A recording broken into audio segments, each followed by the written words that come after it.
Hola a todos, soy Santiago Acosta y hoy les quiero hablar un poco de una de las pseudociencias más populares durante el siglo XIX, la que de hecho se le considera por muchos como la primera pseudociencia.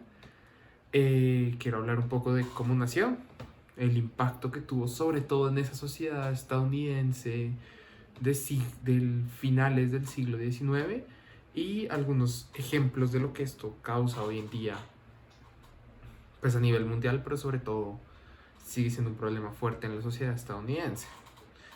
Para esa pseudociencia de la que les hablo es la frenología. Sin embargo, creo que antes de entrar en materia es bueno explicar qué es una pseudociencia, y este es un problema que no es precisamente menor. Muchos académicos, muchos filósofos, por ejemplo de la talla de Karl Popper, han discutido y han reflexionado mucho sobre dónde está la barrera, dónde está lo que define una ciencia de una pseudociencia. De hecho, el propio Popper lo definía como el problema de demarcación. Para hacer un poco, para resumir un poco las conclusiones a las que llegó, podríamos decir que la diferencia entre la ciencia y la pseudociencia radica en la falsabilidad. La pseudociencia se basa sobre hipótesis difícilmente comprobables al 100%, pero que al mismo tiempo son difícilmente falseables. Entonces, un ejemplo muy común fueron durante mucho tiempo varias teorías psicoanalíticas de Sigmund Freud, las cuales, a pesar de que no cumplían o no existía la evidencia suficiente como para poder demostrarlas más allá de toda duda razonable, por la forma en que estaban planteadas las hipótesis que él manejaba, tampoco podía refutársele, refutársele más allá de cualquier duda razonable. En este caso vamos a hablar de la frenología. La frenología nace gracias a un doctor de apellido Gall, quien básicamente afirma, no sé si se aprecia bien en la imagen, que la forma de la cabeza, sobre todo esto, la forma de la cabeza, el peso, etcétera, impacta fuertemente en la personalidad del individuo, impacta en la inteligencia, impacta en su carácter, y eso también él lo enfocó en el terreno criminal. Impacta si va a ser o no va a ser un criminal, si va a ser o no va a ser una persona honrada. Esto tuvo un impacto bien significativo. De hecho, en el Reino Unido se expandió bastante, llegándose a crear en 1840 una sociedad de frenología.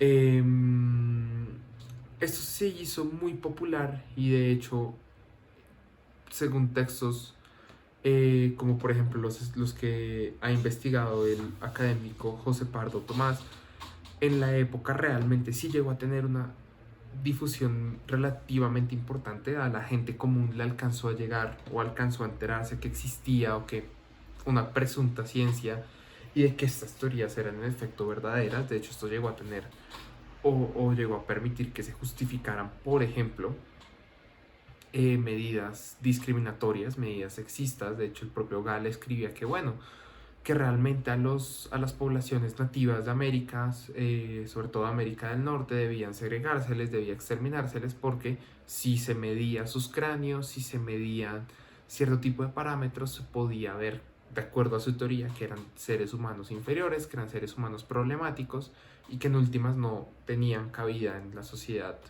estadounidense. De igual forma justificó también que el papel de las mujeres en la sociedad tenía que relegarse puramente al hogar, porque si se estudiaba un cráneo femenino podía apreciarse que no tenía los mismos dotes que el cráneo masculino, que el cráneo, pues, de un hombre de raza europea. Cosas completamente falsas que, de hecho, a pesar de ser la primera pseudociencia, se le pudo desvirtuar rápidamente. De hecho, en 1870 ya existieron y ya se difundieron las primeras refutaciones oficiales, y hoy en día, por suerte, la frenología se le tiene como eso, como una pseudociencia que, a pesar de que dio inicio a una bola de la que voy a hablar más adelante, pero que no tuvo un impacto mayor. ¿Esto cómo impacta a la sociedad hoy en día? Justamente Se han escrito mucho, de hecho, como mencionaba antes, José Pardo Tomás ha escrito bastante sobre el tema, y es que el inicio de esta pseudociencia, el inicio de la frenología, y a pesar de que tuvo un impacto en la época, aun cuando fue refutada, eso tiene impactos que nos afectan hoy en día. Entonces, hay pseudociencias como por ejemplo el uso de la acupuntura, básicamente la donde a pesar de que pueda tener efectos terapéuticos, donde pueda tener efectos en el manejo de dolor, se ha llevado a tal extremo donde hay personas que tienen enfermedades terminales, donde hay personas que tienen enfermedades muy serias que la ciencia moderna, la ciencia médica moderna podría tratar, pero rechazan el tratamiento porque algunos pseudocientíficos afirman que se puede tratar cáncer con acupuntura, que sería tratar cáncer clavando agujas en ciertos puntos del cuerpo. Igualmente, todavía hay algunos herederos de la eugenesia que se basan en teorías muy similares a esta para decir o hacer afirmaciones que son completamente racistas, que son completamente clasistas e inclusive sexistas. Esto es todo. Muchísimas gracias por escuchar. Gracias.